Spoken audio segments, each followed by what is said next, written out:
So you think you know all about the balloon, right? Well, it's easy to assume that, but the balloon is a far more mysterious and fascinating topic than you might imagine.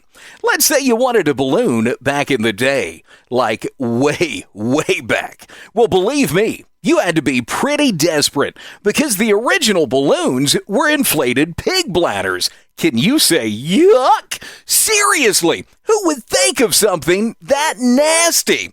Galileo, that's who. Hey, when you're a scientist in the 14th century and you need to measure the weight of air, you gotta do what you gotta do. And in this case, that was blow up a pig bladder. I guess that's why I'm not a scientist. But the story of the balloon gets a lot more interesting and way less gross. You could even say it was out of this world. Okay, so let's hop into my time machine because we're going to jump around a little. We'll call Doc Brown. We need to break 88 miles per hour. The year was 1985, and no, not Marty McFly, but the Russians wrote the balloon into space history.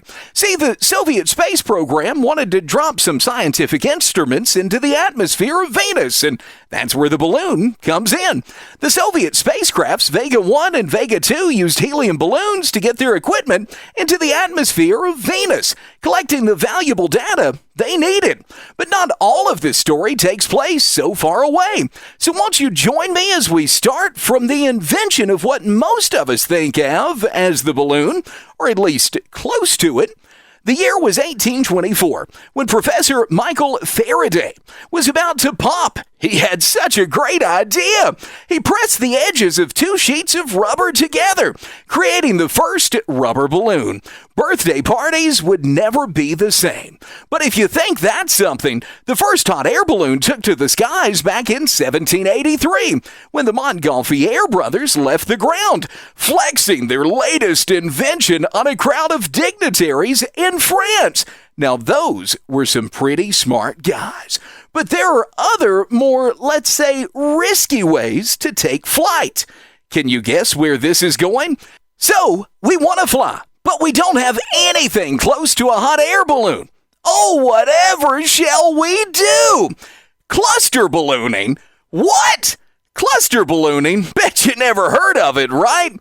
But I'm sure you've probably thought about it. Have you ever looked at a lawn chair and thought, with enough balloons, there sits my very own helium-powered Gulf Stream? Well, don't laugh too much. It might not be a 747, but it certainly takes flight. As Auguste Piccard proved in 1937 when he set the Guinness World Record for the first cluster balloon flight, taking off from Rochester, Minnesota, landing near Lansing, Iowa, over 100 miles away. Many who have attempted this feat, however, have not walked away unscathed. Perhaps the most spine-tingling of these tales will take us to Lake Biwa, Japan. It was November 23rd, 1992.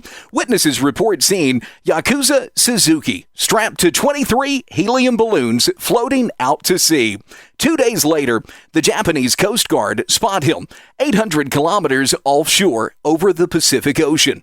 This was the last known confirmed sighting of Suzuki, and his whereabouts remain unknown to this very day, leaving his legacy as a reminder to others who would consider such a dangerous feat. Don't worry, though. Not everything with balloons is so serious. For example, that private jet we mentioned earlier. Well, if you want to break the sound barrier without a jet, that's going to be a problem. But you can still get a sonic boom by popping a balloon. Let's do that big brain science thing again. The moment you pop a rubber balloon, you set a chain of events in motion.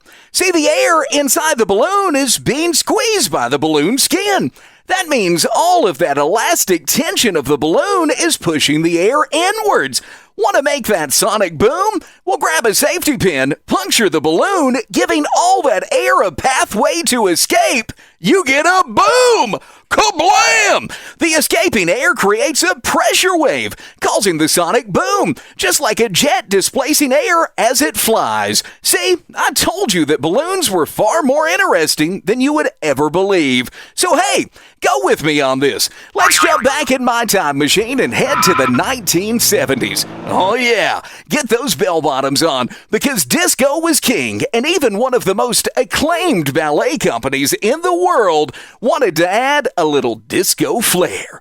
Would you believe the New York City Ballet Company wanted to join all the disco fever? But the ballet can't just hang up a disco ball, right? No, it just won't do. So the New York City Ballet was tasked with a classy way to do this. They got to work and invented metallic balloons. How did they do this? Well, they were able to use sheets of plastic and nylon coated with aluminum to make these beautifully elegant, almost mirrored balloons. Yep. That's more like it for the ballet. Now that you know all kinds of interesting facts about balloons, you might be ready to run out and get some. But if you do, please don't let them float away.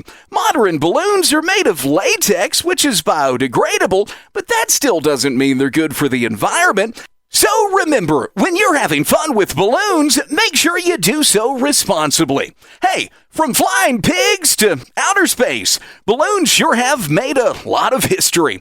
Big balloons, small balloons, all alike. If there's one thing we know, when you see a balloon, a good time is sure to be floating around. If you enjoyed this video, don't forget to like and subscribe. Share your favorite memory of a balloon in the comments. See you next time when we take a dive into another topic.